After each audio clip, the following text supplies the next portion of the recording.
Okay, so we've now worked through this notebook. We understand also what the manual is about. We understand what these input files are about. And just to recap, you should be able to set up a prompt, or if I give you an input file, modify it so that things are correct. Okay, so bear in mind the units here, the units here, and the units here, the units here are up to you to make sure that they are correct. Okay, there is no place where you set the units. You keep track of it, and it implies it's implied by whether this is now meters or millimeters, whether this is in newtons, kilonewtons, or meganewtons, and but this would be pascals, megapascals, gigapascals. Okay, that all just needs to be consistent, because these forces divided by these units squared, in terms of the displacement units squared, must be the same units as the stresses that you supply. Okay. So what I want to do now is, I would like to go and say, let's open up the inside of this Launch FEM program. Just have a look at this FEM program. Look at Launch FEM, for instance. And the reason for this is just to show you how easy it is and what it involves. Again, this is not for exam or test purposes. This is really just for your own edification. And the reason I want to show you this is that you understand that there's lots of careers in software development for engineering. And it's important that engineers go and do the software development. You don't want to work on software that was designed by, let's say, for instance, a computer scientist that has no clue or inkling of what you are doing, a very limited understanding of, let's call it the strong form of the solid mechanics and the weak form thereof. That person might just code blindly based on some description that somebody gave him or her. So that's important that you realize that there is definitely careers in this, but more importantly, just shows you that it really doesn't take that much to actually write something. And I want to emphasize this: please go and compare the response of this code to any of the fancy codes that you are doing in W9L3V2, whether it's ANSYS, MSC, SolidWorks, finite elements. Set up the same prompts and see for yourself that they correspond. And then you can confirm for yourself that mostly what you're paying for when you buy software is you pay for convenience. That is essentially a GUI. Okay, that's not quite true, because software have developed. I'm not going to complain and say that there's not much more. So there's lots of integration that's happened between softwares, fluid structure interaction between finite element and CFD codes, but that's essentially. And it's a package in a convenient environment. But you'll be surprised what is out there and what is open source and free source. Okay.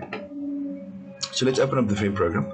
So the FEM program here, this is a code that was adapted from our postgrad code and was predominantly adapted by Dominique Kafka. Here we essentially go through importing some libraries, sparse, and the sparse libraries are just because those stiffness matrices contain mostly zeros.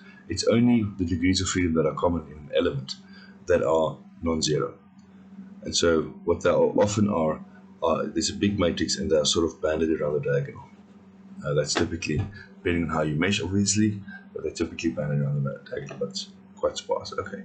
Then what we do is we have a pre-processing module where we load the input file. So let's look at the pre-processing module. This is the pre-processing module, there's the input file. You can see essentially the whole code. So this whole code reads the input file. Really small and elegant. It's code I wrote for the postgrad module. You can see the data dictionary, there's a keyword, there's none in the beginning. It opens the file, then it reads line by line that file. It tries just to essentially split it. If it finds a keyword, it appends it to the dictionary, and then essentially otherwise, if there's a value error, it essentially sort of creates an empty dictionary. Okay, for that keyword, it creates something empty. That's essentially what that boils down to. Okay. And then lastly, it returns the dictionary back. Okay, it's not so important to understand all the details here, but it's just to show you this is sort of the pre-processing part where you have essentially reading of an input file. And this is these files here. It has to have an input file, .inp file. Okay. Because you can see here it just loads the file name. So that INP is implied.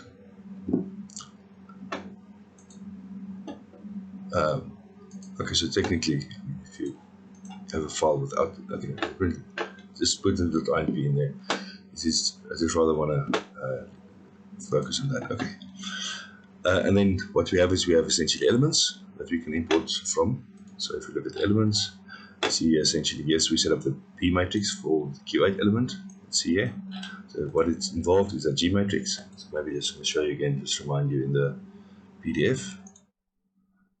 You can see here essentially when we set up this B matrix, it's this A times this.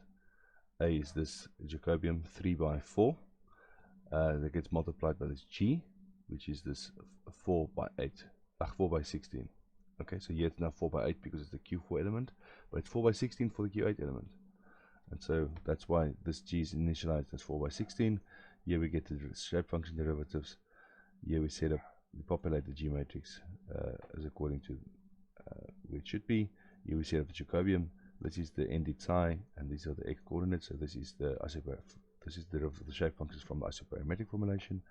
Determinant of the Jacobian, inverse Jacobian, and here we set up the psi dx. And this is essentially this 3 by 4 matrix. So it's this matrix here, this matrix A. So this is called matrix A. Okay, from the textbook, and then essentially we set up the B matrix as matrix A times matrix G. Okay. The reduced stiffness matrix, here's X, C mat, T that comes in, so thickness, material, properties that come in, and then the X matrix.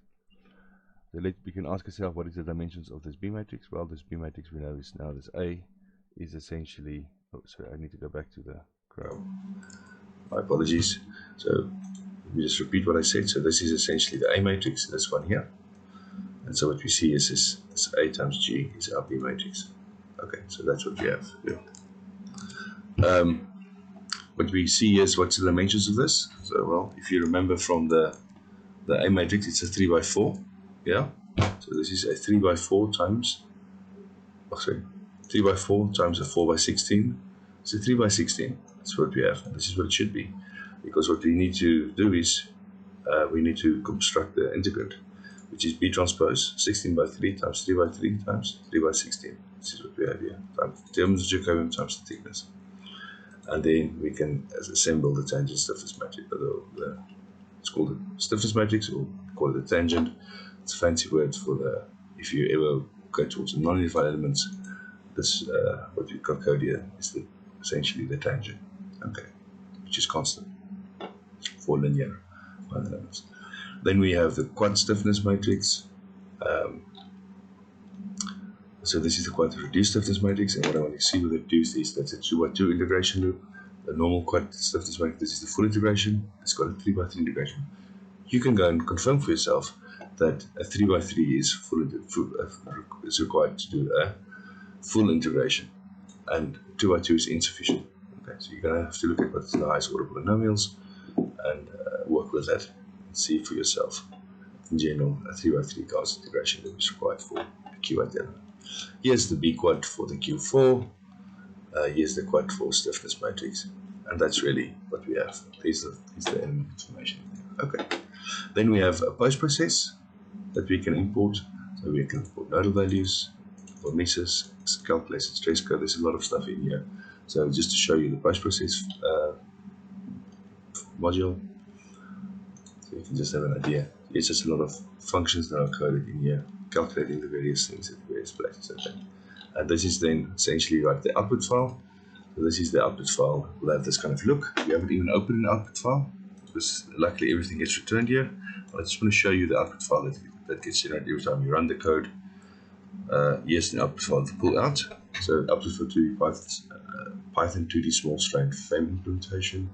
There's the node number, there's the U1 and U2 displacement. So this is essentially the X displacement, Y displacement. Here's the element stress. This is at the nodes. And so you can see that there's the nodal stresses. There's the element strains. This is also at the nodes. So this is node 1, node 2, node 3, etc. The sigma XX, sigma y, sigma xy. And this 1, 1 is just for x, 2 is for y. So this 2, 2 is y, and 1, 2 is xy. So that's just the notation here. Support reactions, you can see the support reactions. And remember, support reactions you have to interpret and handle what was specified in the input file. That the order of these things here relate to the order of the boundary condition, prescribed boundary condition that are specified, just as a reminder. Okay, that gets us down with the post-processing. And now we can say this is the function that launches the FEM, this is the solver. So this is the whole solver. That's the whole finite element program.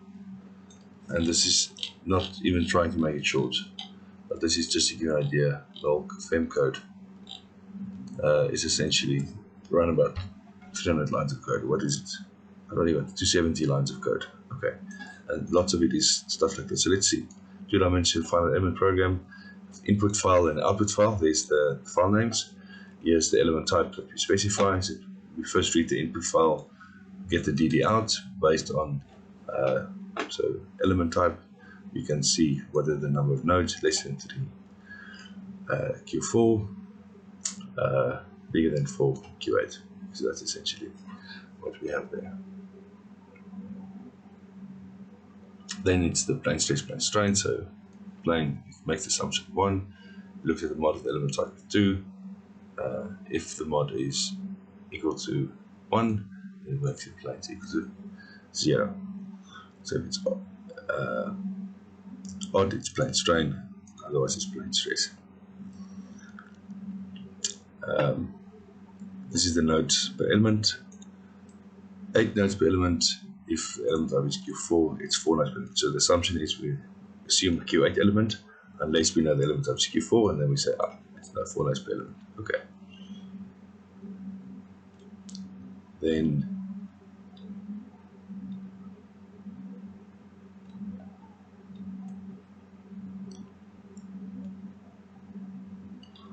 I want to check this something. Okay, that's fine.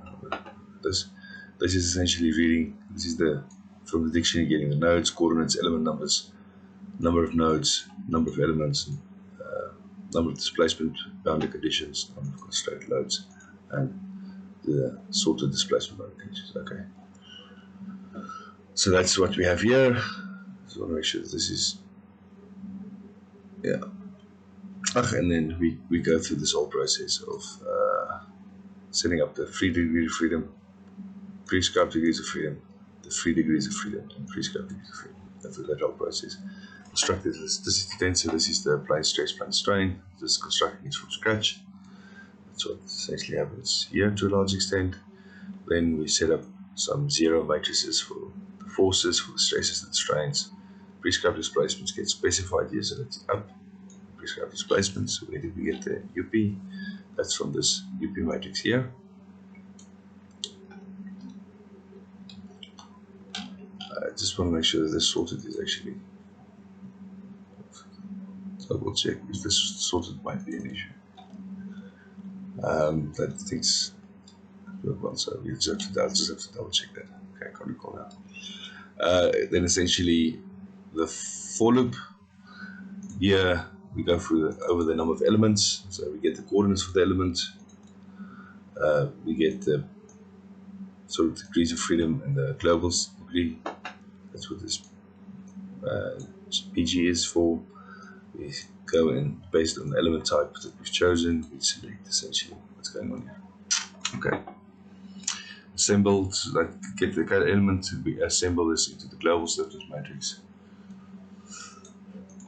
In a sparse fashion, so this is a sparse assembly.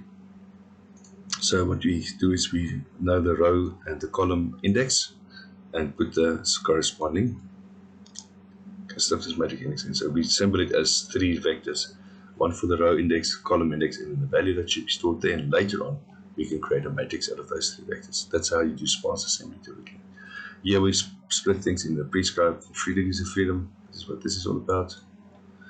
And then lastly, we get the load vector to assembled. Once all of that stuff is done, we can solve the system, and there's the solve. There we solve the system. 3 degrees from the stiffness matrix, the forces 3 degrees of freedom, and then essentially that right hand side minus KFP times UP that we always take. So the columns the stiffness matrices that are associated with, please grab the screws of you that are moved towards the right hand side. And once that's done, then all of this is just essentially, again, post-processing. This is plotting, calculating. So what you see here essentially is we calculate strains and stresses. So this is, all of this is just to set up the problem. So here we go through the elements again, calculate the geologics and calculate the B matrices again, and use those B matrices for our stiffness, strength, and for our stress calculations. And then essentially assembly. And then in the end we can have additional things. We might want to compute like mesostress, Tresca stresses, etc. And then that's it. After that we can really, where do we write? So see here we write the output. So that's what we write the output file. Okay. Once we're done, we have essentially this kind of view for plotting. So this is just for us to make the plots. Okay. And then what this gets returned, you prescribed displays, prescribed forces, reaction forces, formulas, and the stress components 1, 1, 2, 2, and 2. Great. So this is the complete fun down. So I hope it gives you an idea. It might look intimidating, but it's really not. And I just want to make sure that you understand that it's doable. So if you would like to pursue a career where you want to be more involved in the development of the software, definitely consider it. There's a big need for engineers to actually develop software that is going to be used by engineers.